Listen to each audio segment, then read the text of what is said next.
اور آخری زمانے میں قریب قیامت کا جو زمانہ ہے، قرب قیامت کا، اس میں جو بڑی عظیم جنگیں ہونے والی ہے، ان میں جب یہودیوں اور مسلمانوں کا مقابلہ ہوگا اور بہت کریٹیکل سٹیج پر وہ مقابلہ پہنچا ہوا ہوگا، اس وقت حضرت مسیح علیہ السلام کا نزول ہوگا اور وہ دجال اکبر کو یا المسیح الدجال جسے کہا گیا ہے اس کو وہ قتل کرے۔ تو المسیح الدجال یہ تو ایک شخص معین، البتہ دجالی فتنہ صرف ایک شخص معین کے ساتھ نہیں متعلق، بلکہ اس کے لیے جو احادیث آئی ہے ان کا جب ہم تتبع کرتے ہیں، ان سب کو جب جمع کرتے ہیں تو معلوم ہوتا ہے کہ وہ ایک خاص کیفیت، ایک خاص طور میں کچھ ایسی کیفیات پیدا ہو جائے گی کہ جن کو دجالی فتنے سے تعبیر کیا گیا ہے۔ وہ کیفیات کیا ہے، میں کچھ احادیث کے حوالے سے وہ میں نوٹ کر کے لایا ہوں، آج آپ کے سامنے رکھ رہا ہوں۔ پہلی بات یہ معلوم ہوتی ہے کہ اس دور میں، اس دجالی فتنے میں، انسان کو جو قواعد طبعیہ ہے، جو قدرت کی طاقتیں ہیں، کائناتی قوتیں، ان پر غیر معمولی غلبہ، اختیار حاصل ہو جائے گا،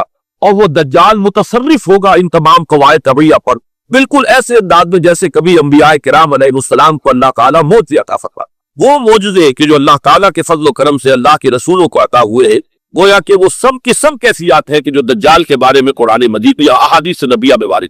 مثلا پہلی بات یہ بتائی گئی کہ اس کے لیے فاصلہ بے معنی ہو کر رہ جائے گا، انتہائی تیز رفتاری ہوگی جو اسے حاصل ہوگی۔ چنانچہ الفاظ یہ ہے کالغیث سے استدبرت ہردی، وہ ایک ایسے طوفان کے مانند جو ہے وہ سیلاب آئے گا کہ جیسے کوئی بہت زوردار آندھی جو ہے اس کے ساتھ طوفان آیا کرتا۔ آپ سائیکلون کا تصور کیجئے کہ جس طریقے سے وہ ایک انتہائی تیز رفتار ہوا جو ہے وہ طوفان کو لے کر آتی ہے، اس طور سے وہ فتنہ پھیلے گا۔ ایک اور حدیث میں الفاظ ہے فَلَا تَدَعُ قَرْيَةً إِلَّا حَبِطَتْهَا فِي 40 لَيْلَةً، یہ مسلم شریف کی روایت ہے حضرت نواس بن سمعان رضی اللہ تعالیٰ عنہ کو۔ کوئی قریہ تک نہیں چھوڑے گا دنیا کی کوئی آبادی چھوٹی سے چھوٹی جس میں وہ نہیں پہنچ جائے گا 40 دن کے اندر اندر۔ یہ اس کی تیز رفتاری کا عالم ہوگا، گویا کہ میں تعبیر کر رہا ہوں اسے ان الفاظ سے کہ فاصلہ بے معنی ہو کر رہے گا۔ اسی کے ضمن میں بعض اور روایات آئی، سواری جو ہے اس دجال کی اس کو گدھے سے تعبیر کیا گیا، اس لیے کہ ظاہر بات ہے اس دور میں اور کسی شے کا اگر تذکرہ کیا جاتا ہوائی جہاز کا یا راکٹس کا تو وہ تو لوگوں کی سمجھ میں نہ آتا، اور پہلے انہیں ساری سائنس پڑھانی پڑتی تب وہ الفاظ استعمال کرتے، لہذا وہ اس کا خچر، اس کا جس پر سواری ہوتی ہے، لیکن اس کی تیز رفتاری کے لیے الفاظ آئے ہیں کہ اس کا ایک قدم اگر مکے میں ہوگا تو دوسرا قدم شام میں جا کر پڑے، اور الفاظ یہ آئے ہیں کہ اس کے دونوں کانوں کے درمیان فاصلہ جو ہے وہ 40 باع کا یعنی 80 ہاتھ کا ہو، بلکہ حضرت علی رضی اللہ تعالیٰ عنہ کے خطبے میں جو اس کا بیان ہوا ہے کہ اس کا ایک کان جو ہے وہ 30 ہاتھ لمبا کان ہوگا اس کا۔ ابھی ذرا یہ صرف احادیث آپ سنتے جائیے، پھر اس کے بارے میں ان سب کو جوڑ کر جو ہمیں نتیجہ نکالنا ہے اس پر گفتگو بات کرو۔ اسی طرح آواز کا معاملہ کہ اس کی آواز چہار دانگ عالم میں بیت وقت سنی جائے۔ الفاظ یہ ہے ینادی بصوت لہو یسمع لہو ما بین الخافقین، وہ ایک ایسی آواز کے ساتھ پکارے گا کہ جسے مشرق و مغرب کے مابین رہنے والا ہر شخص اس کی آواز جو ہے گویا کہ وہ تمام فاصلوں کے یہ پردے ہیں اس کے لیے وہ حائل نہیں رہیں گے، بلکہ یہ کہ اس کی آواز جو ہے پوری دنیا میں مشرق و مغرب میں بیک وقت سنائی دے گی۔ تیسری بات معلوم ہوتی ہے کہ علاج معالجہ وہ اس انتہا کو اور عمل جراحی اس انتہا کو پہنچ جائے گا۔ یہاں وہ الفاظ آئے ہیں جو قرآن مجید میں حضرت مسیح کے معجزات کے لیے آئے۔ حضرت مسیح کے الفاظ جو ابرئ الاکمہ والابرص، کہ میں مادر زاد اندھے کو اور جو کوڑھ کا مرض تو ان دونوں کو میں ٹھیک کر دیتا ہوں۔ حضرت مسیح علیہ السلام صرف ہاتھ پھیرتے تھے اور مادر زاد جو نابینا ہے، اندھا، بینائی اس کی آ جاتی تھی، اور کوڑھی جو ہے اس کے جسم پر ہاتھ پھیرتے تھے اس کا کوڑھ درست ہو جاتا۔ ابرئ الاکمہ والابرص، وہی الفاظ آئے حدیث میں کہ دجال کو یہ قدرت حاصل ہو جائے۔ نمبر 2 یہ کہ وہ یحیی الموتیٰ، جیسے کہ حضرت مسیح کے الفاظ ہے وہ یحیی الموتیٰ، میں زندہ کرتا ہوں مردے کو۔ حضرت مسیح فرماتے تھے ایک مردے کو قم بإذن اللہ، اور وہ کھڑا ہو جاتا تھا۔ بالکل اسی طریقے سے دجال کو بھی قدرت حاصل ہو جائے گی کہ وہ مردوں کو زندہ کرے گا۔ مزید وضاحت ایک حدیث میں یہ ہے کہ وہ ایک شخص کو آری کے ساتھ بیچ میں سے چیرے گا، 2 ٹکڑے کر دے گا، پھر سینے گا اور زندہ کر۔ معلوم یہ ہوا کہ علاج معالجے کا علم اور دوسرے یہ کہ جراحی کا علم جو ہے وہ اپنی کن بلندیوں کو پہنچے گا کہ اس حد تک انسان کی رسائی ہو جائے گی۔ چوتھی بات، اس کو زمین اور فضا پر اس قدر غلبہ حاصل ہو جائے گا۔ الفاظ یہ حدیث کے یامر السماء فقم، وہ آسمان کو حکم دے گا بارش برسا اور وہ بارش برسائے گا، والارض فتنبت، اور زمین کو حکم دے گا کہ فصلیں اگا اور وہ اگائے گی، ویمر بالخربۃ فیقول لها اخرجی کنوزک، اور وہ کسی ویرانے پر سے گزرے گا، اسے حکم دے گا ویران چٹیل میدان، اور حکم دے گا کہ اپنے خزانے نکال، اور فرمایا اس کا نتیجہ یہ نکلے گا فتتبعہ کنوزها، اس زمین کے جو خزانے ہیں وہ نکل کے اس کے ساتھ چلنے شروع ہو جائے۔ زمین پر قدرت، فضا پر قدرت،